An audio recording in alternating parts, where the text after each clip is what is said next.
आज इंसान जानवर नहीं बन रहा, इंसानियत खो रहा है। जानवर भूखा हो सकता है, पर बेवफा नहीं होता। आज जो कहानी मैं सुनाने जा रहा हूं, वो सिर्फ एक किसान और एक कुत्ते की नहीं, वो कहानी है कर्म की और उस दर्द की जो लौटकर जरूर आता है। एक छोटे से गांव में एक किसान रहता था। ज्यादा पढ़ा लिखा नहीं था, पर मेहनती था। उसके पास एक कुत्ता था, नाम था शेरू। शेरू सिर्फ जानवर नहीं था, वो उसका साथी था। रात को घर की रखवाली करता, दिन में खेतों तक साथ जाता। अगर कोई अनजान व्यक्ति घर के पास आता, सबसे पहले शेरू ही भौंकता। बरसात हो, ठंड हो या गर्मी, शेरू कभी पीछे नहीं हटा। समय बीतता गया, शेरू बूढ़ा होने लगा। अब वो पहले जैसा तेज नहीं दौड़ पाता था, उसकी आंखें कमजोर हो गई थीं। एक दिन किसान ने सोचा, अब ये मेरे किसी काम का नहीं, रोटी भी खाता है और काम भी नहीं करता। उस दिन इंसान जीत गया और इंसानियत हार गई। सुबह सुबह किसान शेरू को दूर जंगल में छोड़ आया। शेरू समझ नहीं पाया। वो सोचता रहा, शायद मालिक किसी काम से गया है, वापस आएगा। दिन गुजर गया, रात हो गई, भूख लगी, प्यास लगी, पर मालिक नहीं आया।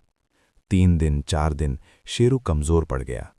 मरते समय उसकी आंखों में आंसू थे और उस समय जैसे हवा में एक सच्चाई गूंज रही थी कि जिस दिन तुमने अपने वफादार साथी को जंगल में छोड़ा था, उसी दिन तुमने अपने कर्मों में दर्द बो दिया था।